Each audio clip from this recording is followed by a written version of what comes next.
안녕하세요. 목동이 투센서 영어 강사 송지승입니다. 자, 오늘 저는 여러분들과 함께 2021년 진명여고 2학년 1학기 중간고사 분석에 대해서 진행을 하려고 합니다.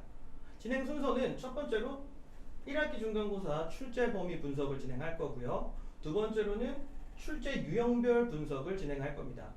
그래서 범위와 유형의 분석을 마친 후에 1학기 기말고사에 대해서 어떻게 준비해야 될 건지에 대한 팁까지 여러분들께 말씀드리도록 하겠습니다. 그럼 먼저 출제 범위 분석 들어가 보도록 할게요.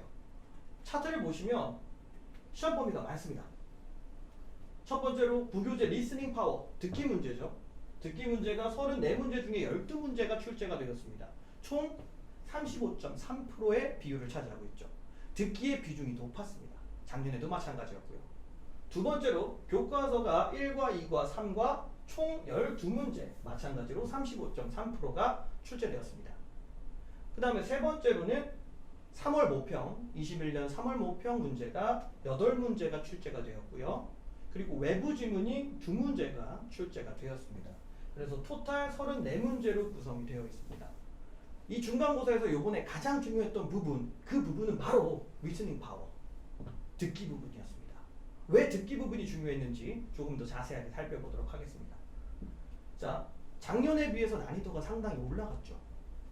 작년에도 마찬가지로 12문제가 출제가 됐어요. 10문제 객관식, 2문제의 서술형이었습니다. 그런데 작년에 비해서 어떤 포인트에서 듣기가 난이도가 올라갔냐? 단답형 문제를 고르는 문제가 작년에 많았다면 올해는 객관식에서도 옳거나 틀린 것의 개수를 구하는 문제가 많았습니다. 그러니까 내용 문제에서 단순히 맞냐 틀리냐가 아니라 맞은 거 몇 개, 틀린 거 몇 개를 구하는 문제죠.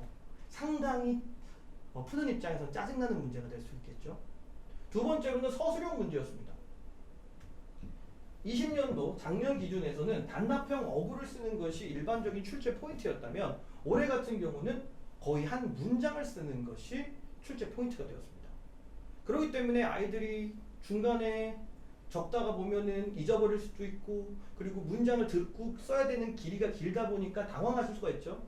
여러 가지 심리적 포인트, 그리고 실력적 포인트 두 가지를 살펴봤을 때도 작년에 비해 서술형 난이도가 상당히 올라갔다는 점입니다. 그래서 저는 단언컨대 이 듣기가 등급을 좌우하는 열쇠가 되지 않았나, 그렇게 판단이 됩니다. 자, 우리 두 번째 한번 판단을 해볼게요. 교과서 1과 2과 3과 본문이 35.3% 12문제가 출제되었다는 점입니다. 그러니까 작년 시험 기준으로 봤을 때 교과서가 1과 2과가 출제가 되었어요. 근데 한 과가 더 늘어났죠. 한 과가 더 늘어났기 때문에 시험 범위의 증가도 있었고 교과서 출제 문항수의 증가도 있었다. 그러니까 시험 범위가 늘어났다는 얘기는 공부해야 될 거가 늘어났다라는 거죠. 그렇기 때문에 우리 친구들이 공부를 할 때 양의 부담을 느끼지 않았을까, 이런 판단이 조금 듭니다. 자, 세 번째는 우리 모평 지문이었습니다. 3월 모평 지문이었고요. 자, 작년에 비해 모의고사 출제 문항수는 감소되었습니다. 작년이 13문제였다면 올해는 8문제가 출제가 되었어요. 자, 13문제에서 8문제, 8문제를 줄어서 너무 좋아 라고 생각이 들겠죠. 그런데 사실을 조금 더 파고 들어가면 문항수는 감소했으나 내용 문제의 난이도가 증가했습니다. 그 얘기는 뭐냐? 작년 같은 경우는 한글로 주제 제목 요지나 내용 일치에 대한 포인트를 줬습니다. 문제를 줬습니다. 그렇기 때문에 비교적으로 쉽게 우리가 맞힐 수 있었다면 한글 선지를 올해는 싹 다 뺐습니다. 그러니까 기본적으로 맞추고 가는 거 빼고 갈게, 이 얘기예요. 왜? 교과서에서 출제 문항 늘었으니까 여기서 빼고 갈게. 확실하게 중요한 문제, 여러분들이 확실히 이해했는지를 판단하는 문제, 그것도 영어로 이해했는지를 보자 라고 출제자가 의도한 거죠.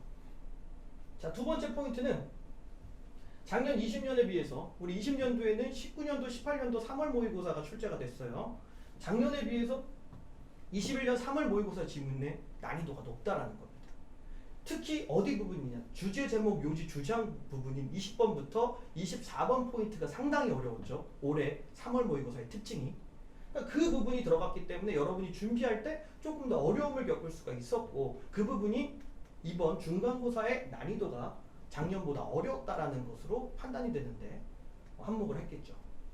자, 다음 포인트 한번 가보도록 할게요. 결론을 말씀을 드리면 듣기 평가의 난이도가 상승했다라는 거예요. 서술형 영작을 쓰는 부분들이 컸다라는 거죠. 자, 두 번째는 뭐냐면 교과서 시험 범위의 증가. 1과부터 3과까지 교과서 준비해야 되는 범위가 한과가 늘었다. 양쪽으로 우리에게 부담을 줬다. 이라는 겁니다. 세 번째는 21년 3월 모평 지문이 20년에 봤던 19년도나 18년도 3월 모평의 수준보다 높았다라는 점. 그렇기 때문에 여러분이 준비했을 때 까다로울 수 있었다는 점. 이러한 점을 토대로 전체적으로 결론을 내리면 작년보다 난이도가 많이 상승됐다. 그래서 2등급에서 4등급의 점수의 변동이 심할 것으로 예상된다. 이것이 이제 출제 범위에 대한 분석이 되겠죠. 자, 이번에는 출제 유형별 분석을 한번 살펴보도록 할게요. 자, 우리 차트를 보면 역시 듣기가 12문제. 이번 시험에 듣기는 정말 중요했죠. 듣기는 아까 분석을 제대로 우리가 했으니까 다음 유형부터 가볼게요. 어법이 34문항 중에 5문제가 출제되었고요. 어휘 유형이 34문항 중에 6문제가 출제가 되었습니다. 근데 어휘 유형에 제가 체크 포인트 박스를 달아놨죠. 우리 어휘 유형이 변형이 심했어요. 그리고 변형한 단어의 난이도가 높았습니다. 이 부분 우리가 이따가 조금 더 자세히 살펴볼 거고요. 내용 추론 문제가 6문항, 흐름 추론 문제가 3문항. 이 문항은 우리가 반드시 맞춰줘야 됩니다. 이 문항에서 틀리면 안 되고요. 영장 유형이 34문항 중에 2문항이 출제가 되었습니다. 2문항밖에 출제 안 됐지만 영장 유형은 항상 뭡니까? 배점이 크죠? 그래서 이 부분에 대해서 또 자세히 또 설명을 해드리도록 하겠습니다. 자, 첫 번째로 우리가 살펴봐야 될 포인트는 어휘 유형이었어요. 자, 출제 빈도, 출제 비율은 높지 않습니다. 하지만 작년에 비해서 지문의 난이도도 높아졌고 변형의 난이도도 높아졌다라는 거죠. 그래서 이렇게 여러분들이 정리를 하시면 어휘 유형으로 출제된 6문제 모두 변형되었습니다. 교과서 혹은 모의고사 지문을 그대로 준 게 아니라 변형했어요. 변형해서 출제됐기 때문에 기본 실력으로 풀어야 되는 거죠. 혹은 내가 준비했던 동의어, 반의어 부분을 풀어야 됐기 때문에 여러분들이 상당히 어렵다라고 느낄 수 있었을 겁니다. 그래서 이런 부분들 우리가 어휘 유형의 특징이 될 수가 있겠습니다. 자, 그 다음에 두 번째는 영장 유형이었어요. 우리 영장 유형 같은 경우에는 2문제가 10점을 차지하고 있었고요. 자, 순서 배열 영장이라든지 핵심 어법하고 관련된 교과서 핵심 어법하고 관련된 영장 문제가 출제가 되었습니다. 그 얘기는 뭐냐면 이번에 교과서 핵심 어법으로 나왔던 게 분사구문하고 강조구문이었어요. 그러니까 분사구문과 강조구문을 이용해서 영작을 하는 문제도 출제가 되었었고요. 그 다음에 우리가 빈칸 영작, 빈칸을 주고 거기에 들어갈 단어나 어휘나 문장을 채워 넣어야 되는 이러한 형태로 출제가 되었다는 겁니다. 여러분도 아시다시피 영장 유형은 상당히 배점이 커요. 그렇기 때문에 1등급을 얻기 위해서는 반드시 우리가 넘어야 되는 부분이 되겠습니다. 자, 이렇게 해서 진명여고 2학년이 어떻게 중간고사 분석을 통해 어떻게 기말고사를 준비해야 되는지 지금부터 말씀을 드릴게요. 자, 첫 번째, 중간고사보다 기말고사의 범위가 많다는 것을 잊어서는 안 됩니다. 항상 기말고사의 범위가 훨씬 많죠. 중간고사만 하더라도 듣기가 1회부터 6회까지 총 17개씩 있으니까 102개의 대야 지문에서 12문제가 나오고 있어요. 그죠? 근데 이건 뭐 늘어날 수 있다는 거. 두 번째는 중간고사 기준에서 교과서가 1과에서 3과, 3과였죠. 근데 이건 늘어나지 않을 것 같습니다. 우리 영어원 교과서 자체가 6과까지밖에 없기 때문에 4과부터 6과까지가 진행되지 않을까 그런 생각을 하고요.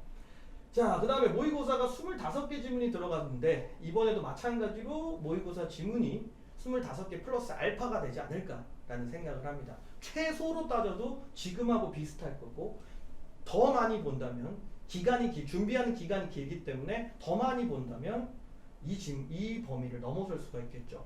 따라서 절대적 암기로는 안 된다는 거예요.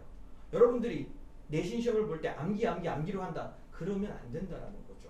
체계적으로 복습과 평소에 공부하는 습관을 가지셔야 된다는 겁니다. 자, 두 번째 포인트는 뭐냐? 어법 어휘 문항을 공략해야지 고득점이 나온다는 거예요. 이번에도 어휘 6문제 중 6문제 모두가 변형돼서 출제되었죠. 지문을 변형했다는 얘기는 여기서 변별력을 줄 거야. 다시 말해 등급을 가늠할 거야 라는 이야기가 됩니다. 그러니까 이 문제 공략해야지 등급 상승할 수 있겠죠. 그러니까 요 점 여러분들 염두에서 공부하셔야 되고, 두 번째는 어휘 유형을 변형했을 때 그 변형하는 단어의 난이도가 높습니다.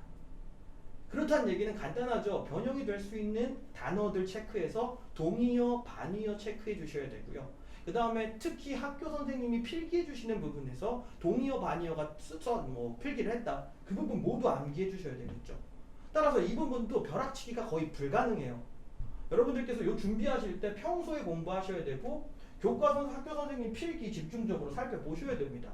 또한 어법을 준비할 때는 그냥 나오는 모든 어법을 준비하는 것이 아니라 교과서 핵심 어법 찾아서 교과서 핵심 어법하고 모의고사 지문하고 상충하는 부분들 여러분들이 반드시 공부하고 이해하셔야 됩니다.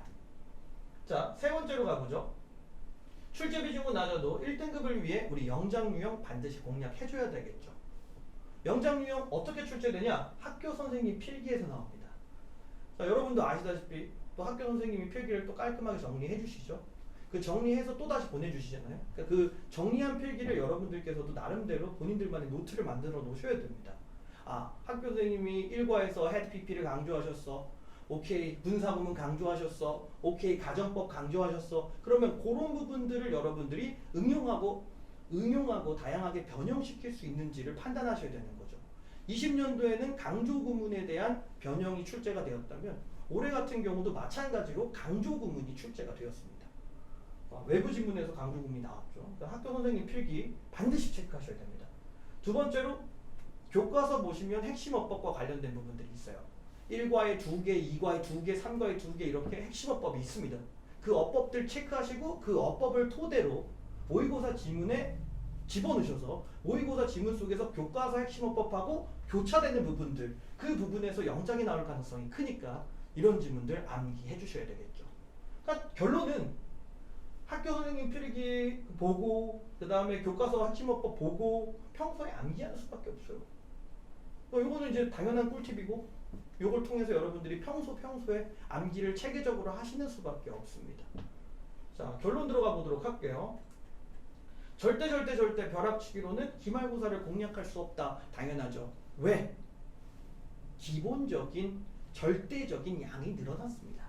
출제 범위의 양이 늘어났기 때문에 암기를 통해서는 해결할 수 없습니다. 두 번째, 기말고사 준비는 그러므로 절대적 학습량이 아닌 효율적 공부가 필수죠.